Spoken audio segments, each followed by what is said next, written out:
start every video. Go, okay, okay. Wow, yesterday was a lot of testing. I tested over, literally, 60 Nikkor, a couple Voigtlander, several Zeiss, so not totally.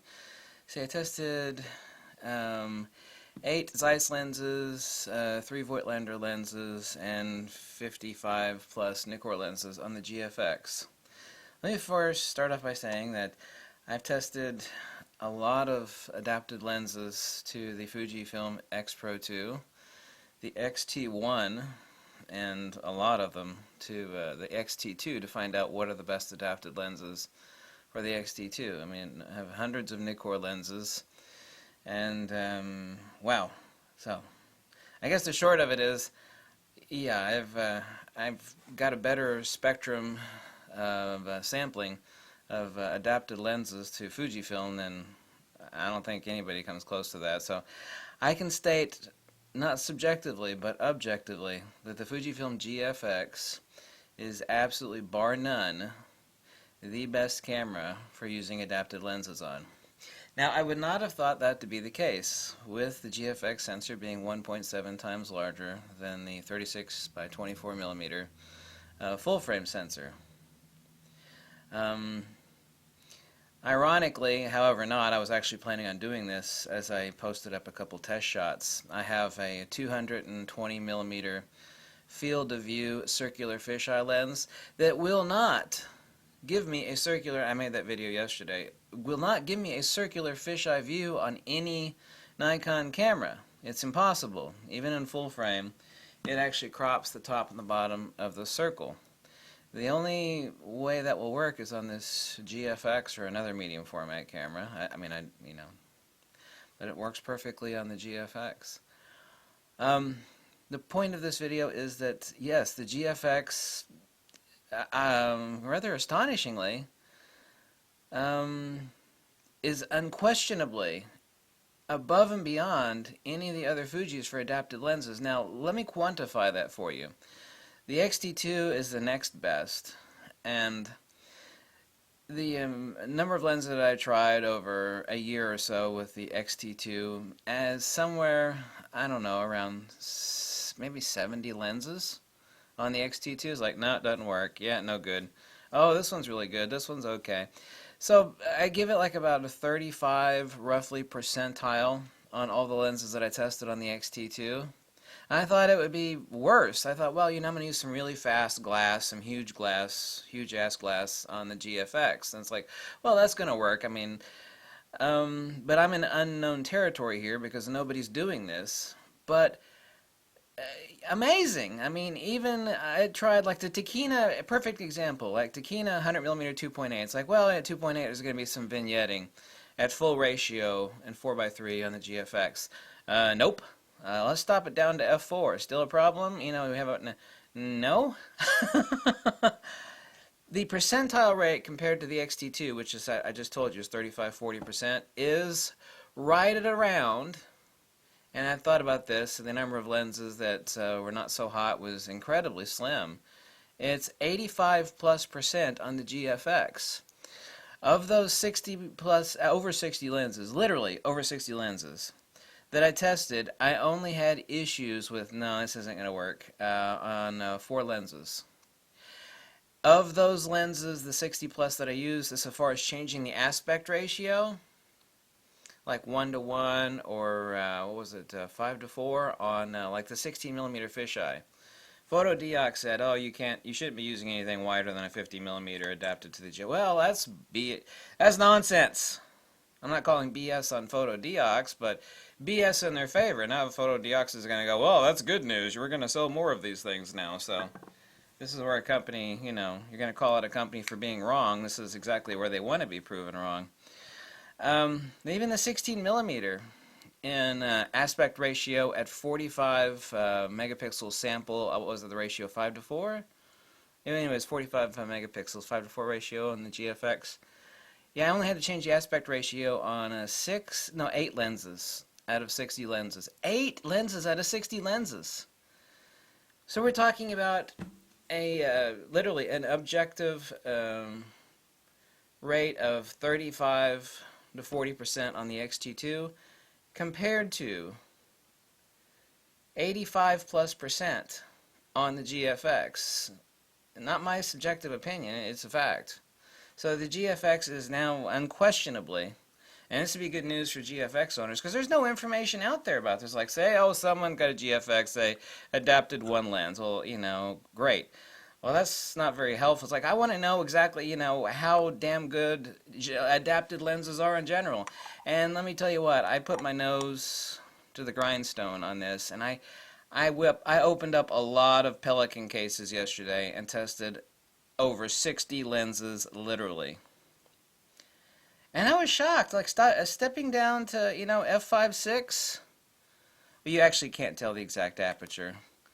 Unless you actually have like a D-series lens and you stop the lens down. You can't actually tell on this exactly where it's at, but basically 5.6. That it wasn't an issue. Wow.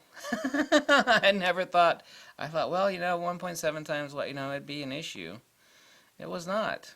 Wowie, wowie.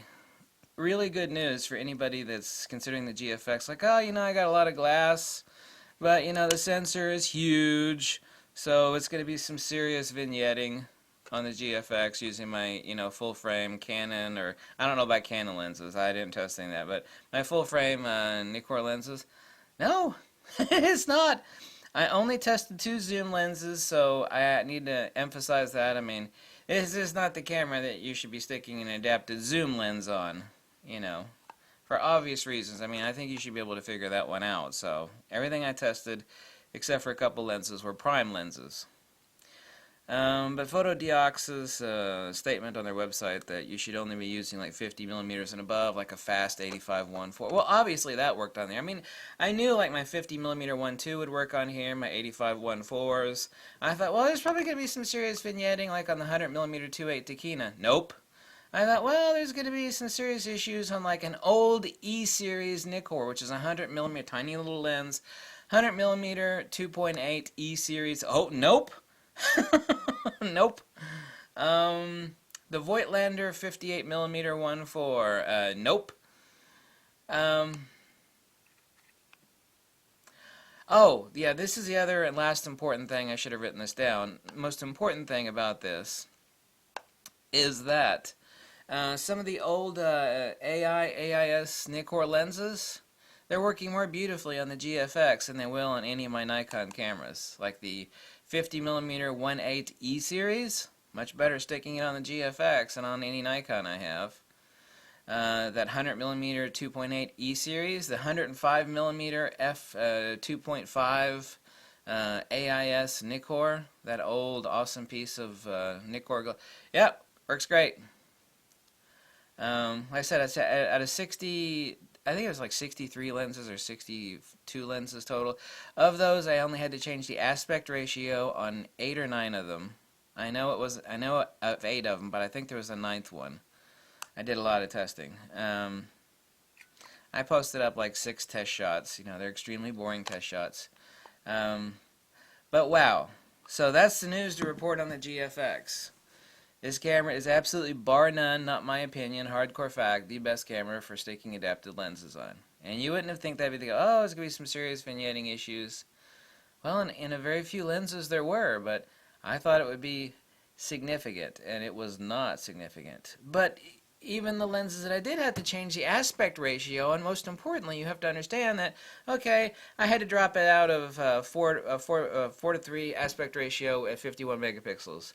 Well, so what? I ended up dropping it down to like even square format, which I didn't even have to stick anything in square format. But even if you did that, you're still at 38 megapixels.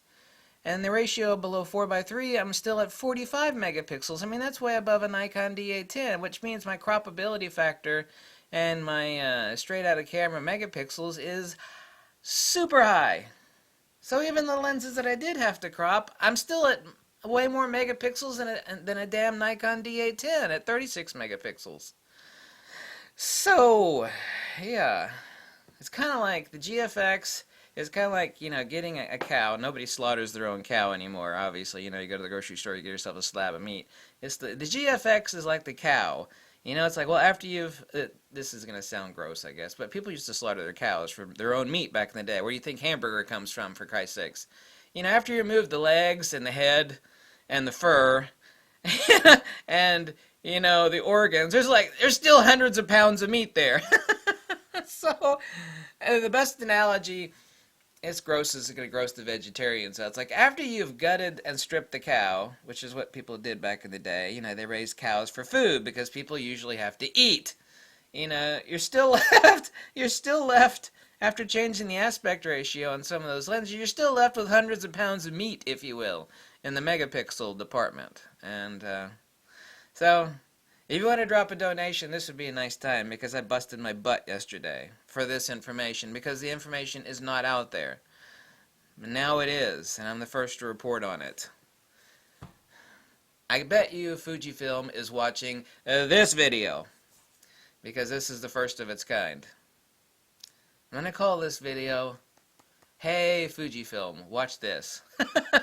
Because I know for a fact, I'm almost certain, even the people at Fujifilm, maybe a couple of people do, but generally speaking, the people at Fujifilm themselves don't know this fact. I mean, you know, I had to take the fat, bald, tattooed guy with hundreds of Nikkor lenses to, like, you know, let's adapt, you know, like 60 plus lenses to the GFX, see how they work. And the answer was mind-blowing. My eyeballs went like this. I was like, what? I thought they'd be vignetting on a 100mm 2.8 Tachyna. You know? Nope, really isn't. Good news for all of those that you want to adapt lenses. At least Nikon and Voigtlander and Zeiss. Those are the only 3 lenses that I tested, right? Yeah, Nikkor, Voigtlander, and Zeiss. Were there any other lenses that I tested? I tested a couple Tamron prime lenses. Okay, so I did test the 45mm Tamron. I did test that. So I did test a couple Tamron lenses.